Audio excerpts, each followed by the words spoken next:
Well, hi everyone, I'm Judy and welcome back to Reflections in Real Talk, where we take real life retirement questions and make them understandable. If you've ever wondered when to do a Roth conversion or if it's worth the upfront taxes, today's story is for you. Meet Brad. He's 63, planning to retire this year. His financial snapshot includes a traditional IRA, which is pre-tax dollars of $550,000, Roth IRA, which is post-tax dollars of $450,000, savings and money market $65,000. He intends to claim his Social Security at age 65, receiving approximately $3,200 a month, and is planning for a retirement horizon through age 100. Brad's big question: if I retire this year, should I convert my IRA into a Roth? Isn't paying taxes now just giving the IRS more money? Good question. That's exactly why he ran his numbers through Boldin's Roth Conversion Explorer. What is a Roth conversion? A Roth conversion moves money from a traditional IRA into a Roth IRA.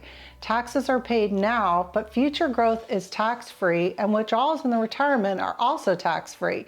Think of it as choosing when you pay taxes on your terms, not the IRS's.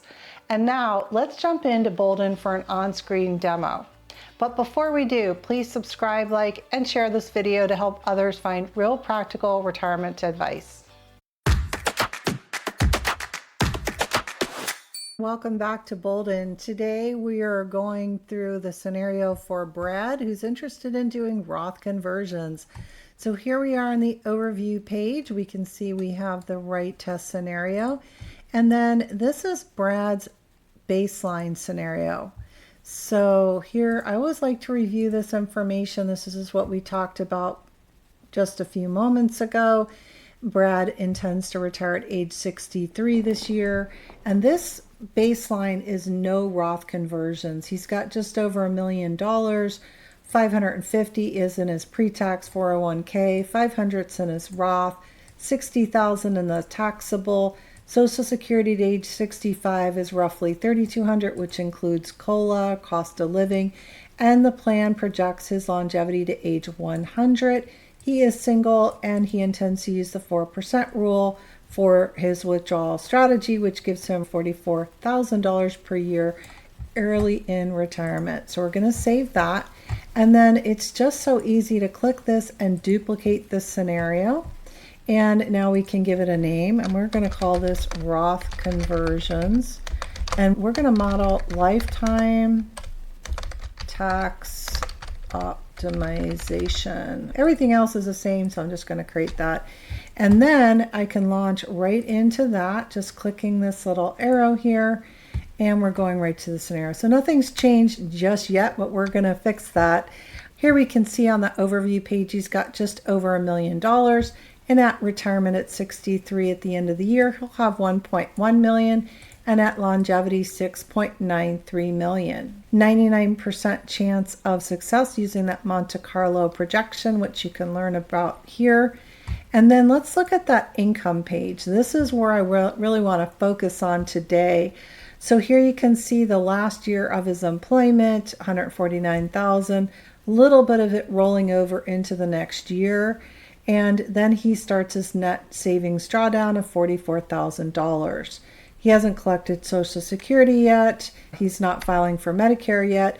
And you can see if you hover over those dots, those are your milestones. So this is when his first milestone, primary work income, ends.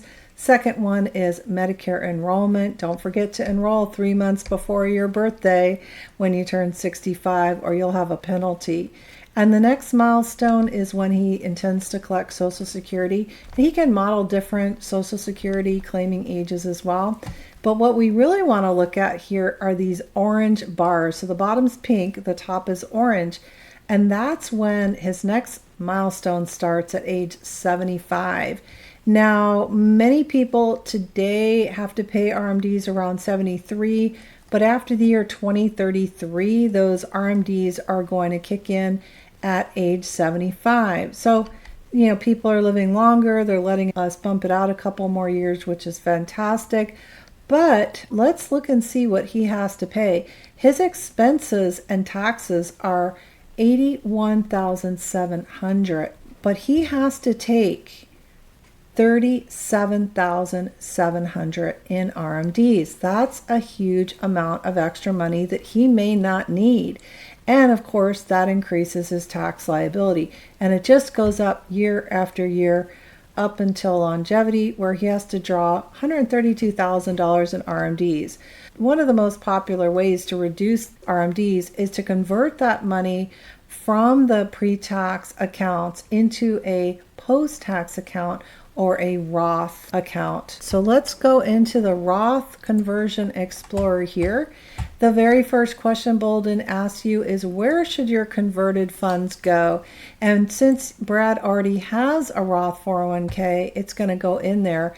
Now, many people, when they leave an organization, will roll that over into a Roth IRA.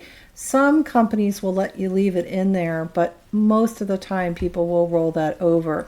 Boldin will assume, if you don't have one, that you'd like to start one, and it will start one for you, and the rate of return is 8%. Now, there are 4 different options that you can model here to find out what is the best way to convert those funds over, but it's really individual. The first choice is the highest estate value. This is really important if you intend to leave a lot of money in your legacy goals to your heirs.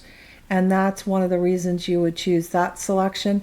The next one is the tax bracket limit. You can see you can limit the conversions so that you stay within these various brackets, 10, 12, 22, 24, 32, 35. And that might be important for you if you're on a budget and you just don't want to pay any more taxes and you want to meter that amount out year by year. The third choice, which we're going to actually choose for this example today, is the lowest lifetime tax liability.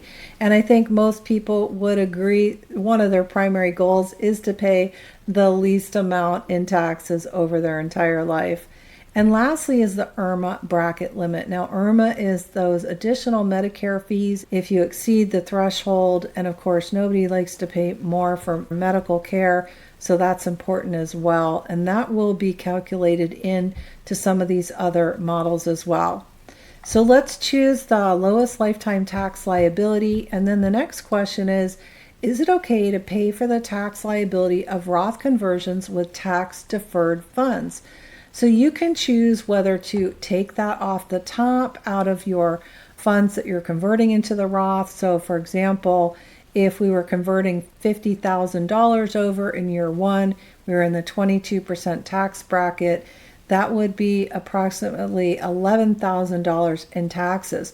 Do you want all 50 to go into the account, or are you going to take the 11,000 off the top? I'm just going to say yes here and continue. And then now there's another choice. Would you like to set a specific start and stop age for conversions? And you can do a range. This is where you can spread it out. You could say it over 10 years, over 3 years. Just take that bitter pill and swallow it right up front, or just let the system choose. So let's first do the system default, and let's see what Boldin comes up with for us. Then you can always go back and change it.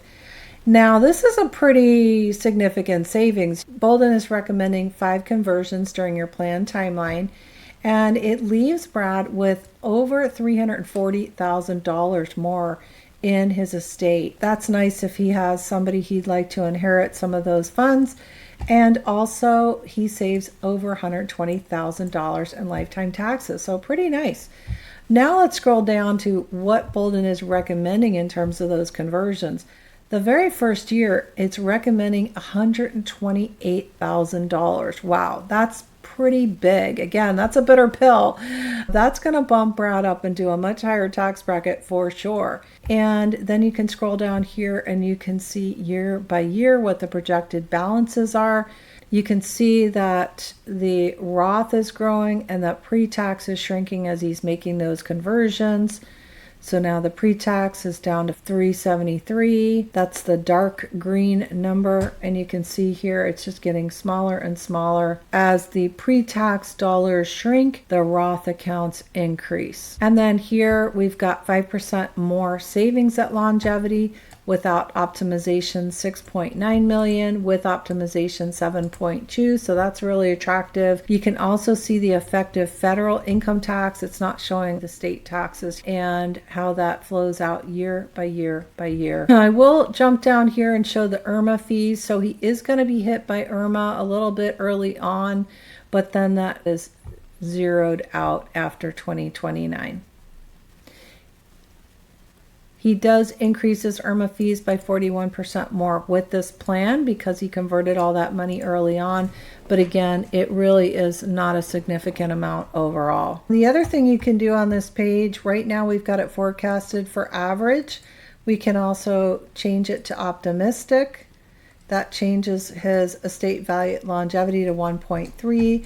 or lifetime taxes to 456, so that's significant, and we're using 16 conversions now, or pessimistic, which changes us to only 11,000 and 9,400 saved.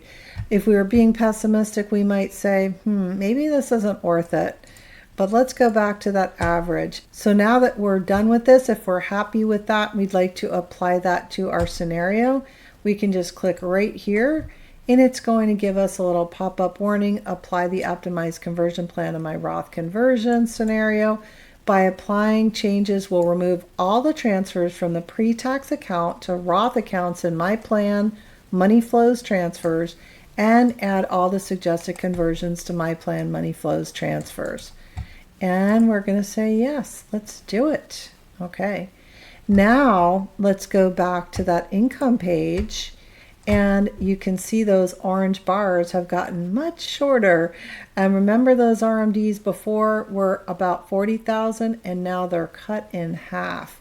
And you can quickly flip back and forth between the baseline scenario. Again, at 75, it's 37,000. The next year, it's 40,000 and so forth. And go back to that Roth conversion and see right here, once we've done the conversions, 19, 21, 22, and so forth. We could go ahead and change the scenarios and create several. In the Planner Plus, there's up to 10 scenarios, and just see which Roth conversion strategy is beneficial. I will say that when it comes to Roth conversions, there's a little bit more than meets the eye, and different strategies that involve capital gains versus ordinary income, different tax brackets, and so forth. If you need a little help, Boldin does offer many help options. There's a help center, classes and live events, community. You can book an appointment with a coach or talk to a financial advisor. And of course, you can certainly reach out to a tax accountant. All right, so that is Boldin's Roth conversions. I think this is a great feature, and you can model different scenarios and really play to your heart's content.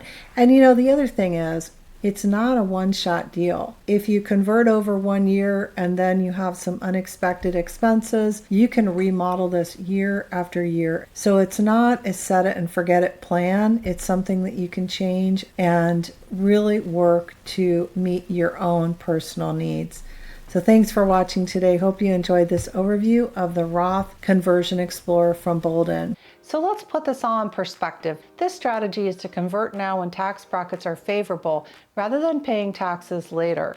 This approach also maximizes flexibility, protects against future tax increases, and grows the Roth for decades of tax-free withdrawals. My reflection for today is retirement planning isn't about avoiding taxes, it's about paying them on your terms.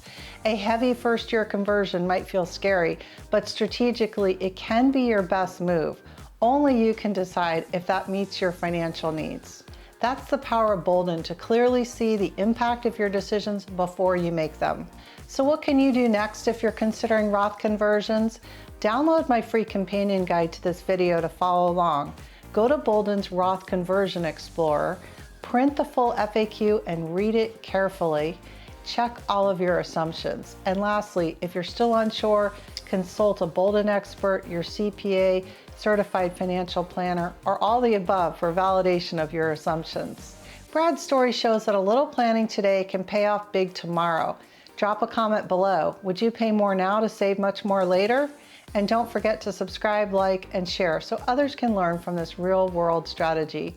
I'm Judy, and this is Reflections and Real Talk, where retirement gets real, one story at a time.